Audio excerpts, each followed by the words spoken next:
Friends, मैं देवेन आर्य और मैं आज आपके लिए लेकर आया हूँ बेहद ही महत्वपूर्ण प्रश्न पत्र है। एक प्री बोर्ड की जो एग्ज़ाम चल रही 2021 की, क्लास है 10th और सब्जेक्ट है विज्ञान।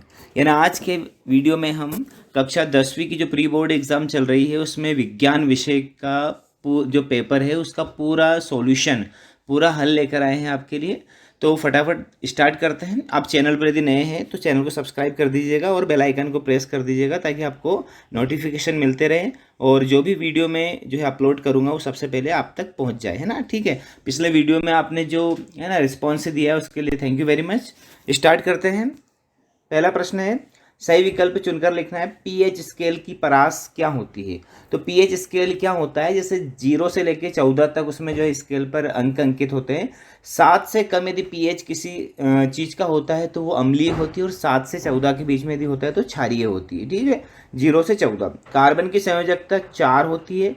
मेंडलीफ के आवर्त नियम के अनुसार आवर्त तालिका में व्यवस्थित किया गया क्रम क्या है, यानी तत्वों को कैसे व्यवस्थित किया गया है? तो तत्वों को बढ़ते परमाणु द्रव्यमान के आधार पर व्यवस्थित किया गया है मेंडलीफ में। ठीक है, और मोस्ले में की जो आवर्त सारणी है उसमें परमाणु क्रमांक के आधार पर। एक अश्व शक्ति में कितने वाट होते हैं? 746 वाट होते हैं।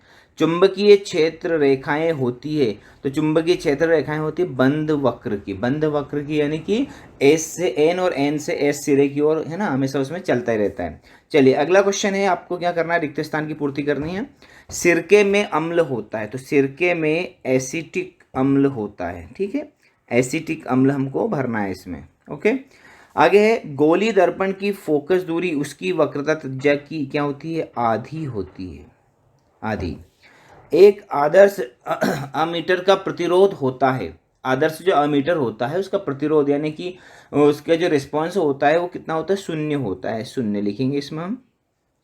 ठीक है, फोर्थ वाला देखते हैं, विद्युत धारा को यांत्रिक ऊर्जा में बदलने वाला यंत्र क्या है? विद्युत धारा को यानी कि जो आपकी ट्यूबवेल वगैरह चलती है, मोटर चलती है, उसमें विद्युत धारा जब देते हैं, है ना, उससे पानी आप बाहर निकालते हैं तो बीच में कौन सा यंत्र होता है? बीच में होती है आपका विद्युत मोटर होती है ना। तो विद्युत मोटर ही तो काम करती है, यांत्रिक ऊर्जा में बदलती है उसको, है ना, किसको? विद्युत धारा को यांत्रिक ऊर्जा में। चलिए पांचवा क्वेश्चन है, पांचवा जो खाली स्थान है देख लेते हैं। ओजोन परत को हानि पहुंचाने वाला रसायन कौन सा होता है? तो ओजोन परत को CFC यानी कि क्लोरोफ्लोरोकार्बन से बहुत ज़्यादा नुकसान पहुंचता है। चलिए क्वेश्चन तीसरा देखते हैं, एक वाक्य में उत्तर देना है आपको। तो पहला क्वेश्चन है, रासायनिक अभिक्रिया में भाग लेने वाले पदार्थ क्या कहलाते हैं? अभिकारक कहलाते हैं। ठीक है, अभिकारक, और जो रासायनिक अभिक्रिया में जो बनने वाले पदार्थ होते हैं उनको हम उत्पाद कहते हैं, तो भाग लेते हैं वो अभिकारक कहलाते हैं। चींटी के डंक में कौन सा अम्ल उपस्थित होता है?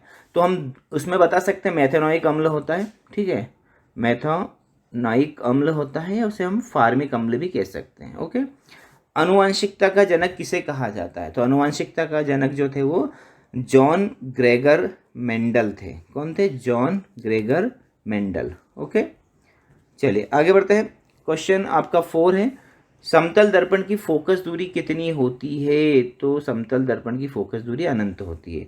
पौधे अपना भोजन किस प्रक्रिया द्वारा बनाते हैं? फोटोसिंथेसिस यानी कि प्रकाश संश्लेषण द्वारा। ठीक है, पौधे अपना भोजन बनाते हैं। ओके, आगे बढ़ते हैं। अब आपको करना है क्वेश्चन 4। क्वेश्चन 4 में आपको क्या करना है? सही जोड़ी करना है। अब सही जोड़ी देख लेते हैं। पित्त रस, ठीक है, जो पित्त रस होता है वो क्या करता है? वसा। ठीक है, ट्रिप्सिन जो होता है एंजाइम होता है वो प्रोटीन का पाचन करता है। यकृत में जो है आपके यूरिया का निर्माण होता है। ठीक है, तो हम इस पे डालते जाएंगे। जो पित्तरस होता है वो वसा यानी कि 1 कर दिया वसा के ऊपर, प्रोटीन के ऊपर 2 कर दिया, यूरिया का निर्माण 3 कर दिया। स्वपोषी भोजन कौन बनाते हैं? स्वपोषी भोजन पौधे बनाते हैं, बेचारा अपना भोजन, है ना। परपोषी भोजन जो हिरण होता है वो घास खाता है। ठीक है, तो ये 4 और ये 5, तो वो परपोषी कहलाता है। चलिए आगे बढ़ते हैं। अब कुछ क्वेश्चंस है यहाँ पर और क्वेश्चंस के आंसर, ठीक है, हमको लिखना है। जैसे कि धावन सोडा के 2 उपयोग लिखिए और बेकिंग सोडा के 2 उपयोग लिखिए। तो आप कागज, है ना, और पेन लेकर बैठिए। मैं आपको बता रहा हूँ कि कौन कौन से क्वेश्चन है ना। आपको वीडियो पॉज करके भी आप देख सकते हैं आराम से, है ना। किस गुणसूत्र क्या है इसके कार्य लिखिए। आपको क्या करना है कि आपको तो सिर्फ आपके क्वेश्चन के आंसर चाहिए ना, तो मैं क्वेश्चन के आंसर दे रहा हूँ, आप अब जो क्रम है वो अपने हिसाब से एडजस्ट कर लेना, ठीक है। मैं क्वेश्चन बता रहा हूँ कि ये क्वेश्चन आपके पेपर में है, अब वो कौन सा क्वेश्चन है वो है ना आपको खुद करना है। तो गुणसूत्र क्या होते हैं, तो गुणसूत्र धागे नुमा संरचनाएं हैं जो पादप एवं जंतु कोशिकाओं के केंद्रक में पाए जाते हैं और अनुवांशिक लक्षणों के वाहक जिन्स इन्हीं पर उपस्थित होते हैं। पीढ़ी दर पीढ़ी लक्षणों की वंशागति इनका प्रमुख कार्य है, ठीक है। आगे बढ़ते हैं। अगला क्वेश्चन क्या है हमारा, अगला क्वेश्चन आपको क्या करना है, निम्न तत्वों में से इलेक्ट्रॉनिक विन्यास लिखना है। तो आपके पेपर में ध्यान रखिएगा, आपके पेपर में उसने पूछा है कि एक तो मैग्नीशियम, सोडियम और क्लोरीन, है ना, यहाँ पर ये लिथियम आ गया, आपको क्लोरीन करना है इसकी जगह पे, ठीक है। इनके इलेक्ट्रॉनिक विन्यास लिखना है। तो मैग्नीशियम का तो ठीक है ये हो गया, और सोडियम का ये हो गया, और ये जो लिथियम का ये आपको इन्हें लिखना है, आपको क्लोरीन का लिखना है 2 8 7, ठीक है। ये इलेक्ट्रॉनिक विन्यास हो जाएगा क्लोरीन का। ओके, समझ में आया। आगे बढ़ते हैं। अगला क्वेश्चन है हमारा, क्वेश्चन कहता है कि स्वच्छ आकाश का रंग नीला क्यों होता है।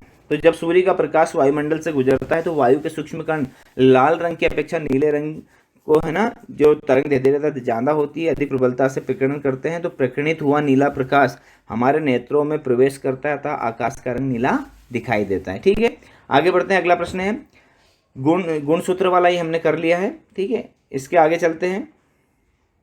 चलिए, अब हमारे पास क्वेश्चन है कि जो फ्लेमिंग है, फ्लेमिंग का बाएं हाथ का नियम, यानी वाम हस्त और बायां हाथ एक ही बात होती है, ठीक है। वाम हस्त का नियम बताइए। तो फ्लेमिंग के बाएं हाथ का नियम क्या है कि फ्लेमिंग का वाम हस्त नियम, यदि हम बाएं हाथ की तर्जनी, मध्यमा और अंगूठे को परस्पर लंबवत फैलाते हैं और यदि तर्जनी चुंबकीय क्षेत्र की दिशा, मध्यमा विद्युत धारा की दिशा को प्रदर्शित करे, तो अंगूठा, है ना, जो अंगूठे के ऊपर जो लगने वाला बल है वो, है ना, बल की दिशा को प्रदर्शित करेगा। इस प्रकार से आपको लिखना है, और हो सके तो छोटा सा ये चित्र भी आप बना देना है हाथ का। ओके, आगे बढ़ते हैं। अगला क्वेश्चन है, दो चुंबकीय क्षेत्र रेखाएं एक दूसरे को प्रतिच्छेद क्यों नहीं करती। ये क्वेश्चन आपका, उसमें नंबर आप मिला लेना। दो क्षेत्र रेखाएं कभी कहीं भी एक दूसरे को प्रतिच्छेद नहीं करती, यदि वे ऐसा करें तो इसका यहाँ तक अर्थ होगा कि प्रतिच्छेद बिंदु पर दिक् सूची को रखने पर उसकी सुई दो दिशाओं की ओर संकेत करेगी, संभव नहीं हो सकता। ओके, आगे बढ़ते हैं। सहसंयोजी आबंध क्या है, ये भी क्वेश्चन है आपके इसमें। सहसंयोजी आबंध, दो परमाणुओं के मध्य इलेक्ट्रॉनों की साझेदारी से बनने वाला आबंध को ही सहसंयोजी आबंध कहते हैं। फिर प्रश्न है, कार्बन के दो गुणधर्म कौन से हैं जिनके कारण हमारे चारों ओर कार्बन यौगिकों की विशाल संख्या दिखाई दे। तो कार्बन के दो प्रमुख गुणधर्म होते हैं, इसके कारण से जो हमारे आसपास उनकी बहुत ज्यादा संख्या दिखाई देती है। दो गुणधर्म, पहला है चतुर्थ संयोजकता और दूसरा है संकलन क्षमता, यानी उनकी संयोजकता 4 होती है और जो संकलन यानी जो क्षमता है ना कि वो सीरीज बना सकते, श्रृंखला बना सकते हैं। आगे बढ़ते हैं।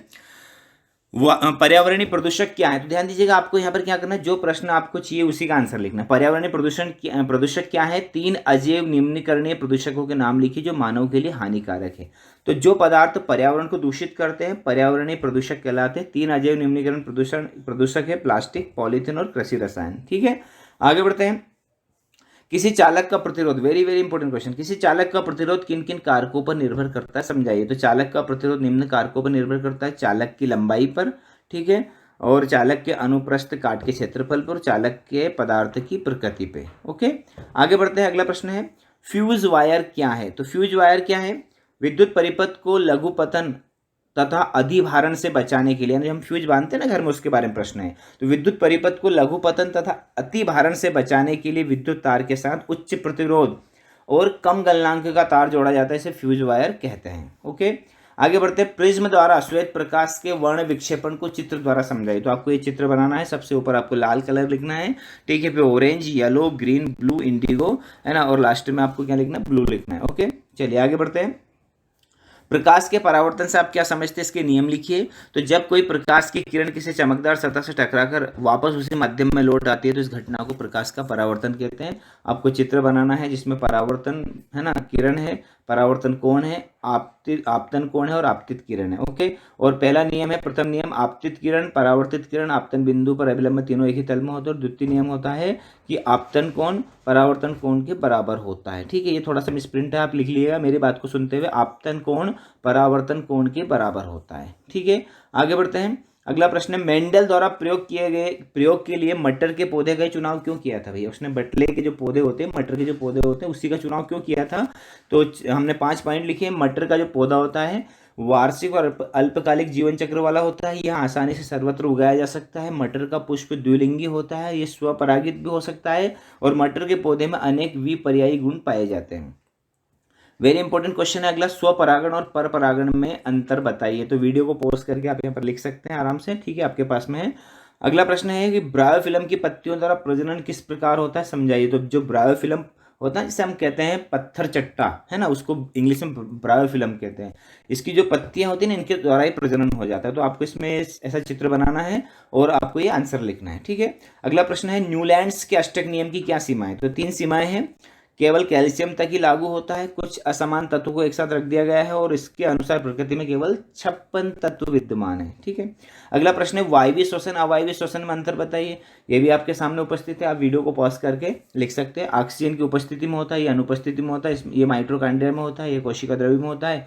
इसमें भोज्य पदार्थ का ऑक्सीकरण हो जाता है पूर्ण रूप से, इसमें भोज्य पदार्थ का अपूर्ण रूप से ऑक्सीकरण होता है। इसमें अंतिम उत्पाद CO2 और पानी बनता है और इसमें अंतिम उत्पाद CO2 अल्कोहल बनते हैं। अधिकांश जीवों में यह क्रिया होती है और यह क्रिया बहुत कम जीवों में होती है। चलिए अब आपको करना है धातु अधातु में जो है भौतिक गुणों के आधार पर आपको उनकी तुलना करनी है। तो भौतिक गुण कौन से होते हैं, जैसे हो गया आपकी चमक, ठीक है, कठोरता, आघात वर्धनीयता, है ना, तन्यता, चालकता, अवस्था, घनत्व, क्वथनांक और है ना घनत्व, ये सारी चीज़ों के ऊपर आप लिख सकते हैं। वीडियो को पॉज करके यहाँ पर आप क्वेश्चन का आंसर लिख सकते हैं। चलिए आगे बढ़ते हैं। श्वसन को ऊष्माक्षेपी अभिक्रिया क्यों कहते हैं, वर्णन कीजिए। तो श्वसन एक मंद दहन ऑक्सीकरण की अभिक्रिया है जिसमें कार्बन डाइऑक्साइड जल ATP के रूप में ऊष्मा निकलती है, अतः इसे ऊष्माक्षेपी अभिक्रिया कहते हैं, ठीक है। तो इस प्रकार से आपका पूरा पेपर हमने यहाँ पर सॉल्व करवा दिया है। एक ही वीडियो में आपको क्लास 10th की प्री बोर्ड के विज्ञान विषय का पेपर सॉल्व हो चुका है। तो फ्रेंड्स वीडियो कैसा लगा कमेंट करके जरूर बताइएगा। वीडियो को लाइक कीजिएगा, ज़्यादा से ज़्यादा शेयर कीजिएगा। चैनल को सब्सक्राइब करना ना भूलें क्योंकि सारे सब्जेक्ट के लगभग सारे सब्जेक्ट के सॉल्यूशन हम आपको बताएंगे अपने चैनल के माध्यम से। तो ठीक है, take care of yourself, घर पे रहिए, सुरक्षित रहिए, है ना। मिलते हैं अगले वीडियो में, तब तक के लिए थैंक यू वेरी मच, धन्यवाद।